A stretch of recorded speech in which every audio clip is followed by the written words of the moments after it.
You need to see this.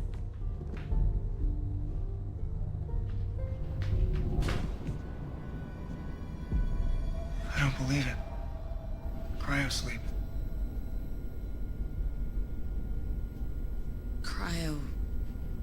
What does it mean?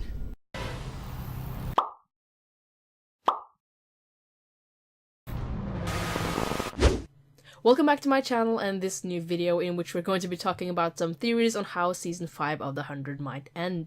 If you like this video, make sure to go leave it a like and hit that subscribe button to get notified for future The 100 theories, breakdowns, and reviews.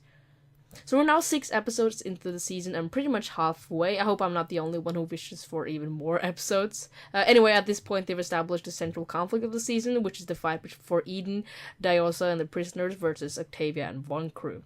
Coming up soon will most likely be the war between the two parties and the power struggles within each group. In this video we're not going to get into individual characters and who goes where or who might live and die, but instead we're just going to look at the possibilities for the season's ending in a bigger picture. The theory we're going to be talking about and discussing in this video is the Cryopod Theory, so let's just get into it. The Cryopod Theory has its roots in the events that took place quite early in the season, before Bellamy and the others even made it to Earth. In episode 3 of season 5, titled Sleeping Giants, the space crew successfully managed to dock to the mysterious Eligius mining ship. They need fuel to get to the ground, which they find on the ship, but they also find a cryogenic chamber with 284 prisoners fast asleep. So later they use these prisoners as leverage to free Clarke from Diyoza and the other prisoners on Earth, but even if the cryopods are temporarily out of the picture, that doesn't mean they're gone forever. When seemingly small things that are introduced early ends up paying off later, you know you're a good writer. So we can't really know how the season will play out, because the writers like to surprise us with unexpected twists and turns, but as the season comes to a close, it is possible that it might end with hundreds of people going to space, entering cryosleep and waking up in the future. At least that's what the theory is all about. Diyoza's firepower has crippled us. The soil here is dead. I don't care how much it rains, it won't be arable for years. And as you know, the hydro farm can barely produce another fruit. Stop it. We have faced worse odds. The reason why this might be a possibility is because of the current state of the Earth and very limited space of Eden.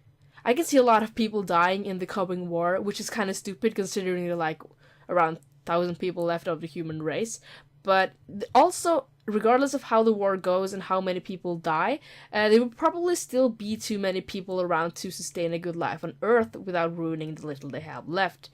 This might be the reason they decide to leave some people behind to repopulate and the rest the chance to live in the future. There are obviously a lot of questions and problems that might arise with this theory. First and foremost, space.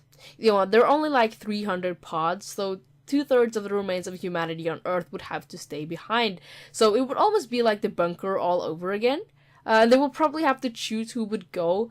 And from earlier experience, that has never really gone any well at all. Unless everyone just becomes a part of one crew and then it doesn't really matter who goes because all of me for all of you, right? The second question which arises is where they would go. The Eligius Corporation, which owned the mining ships like Diyoza's Eligius 3, is a mining company that carried out interstellar missions to mine asteroids and look for habitable planets.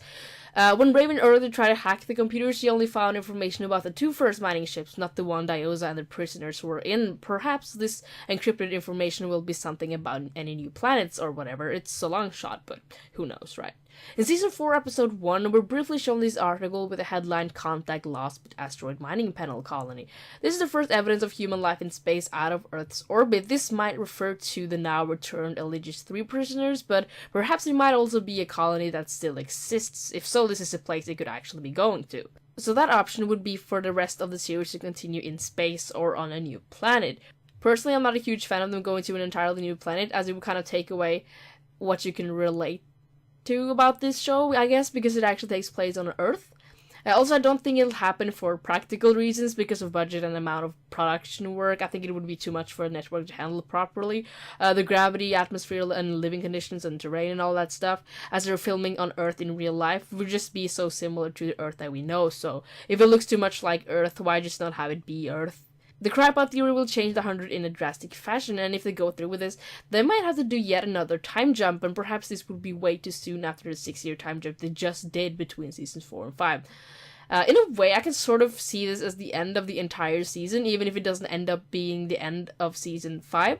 You know, Clarke, Bellamy, and the rest of the remains of the 100 can stay behind on Earth, and the series ends with the new generation landing back on Earth, thus making it a full circle, but this time it's a sustainable, healthy environment in a society in which the 100 helped build, and that would be their legacy. Actually, I do think that would be kind of cool to have as an ending of the entire series, but it will be very interesting to see if they do anything about the cryopods in the end of season 5. But for now, this is just theory. There are a lot of questions and problems the writers would have to solve to go through with this, and whether or not this actually happens, it's still fun to speculate about it.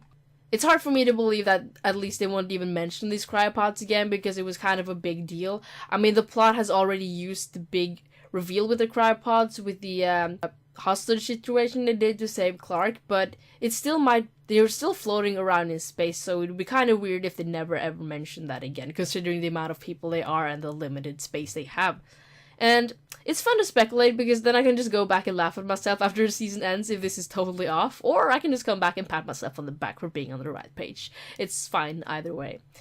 I hope you liked this video, and how likely do you think it is that cryopod travel is something that could happen, either to a future Earth or to another planet? Do you want this to happen, or something entirely different? Let's just all talk about it in the comments below. Thank you so much for watching, and until next time, may we meet again.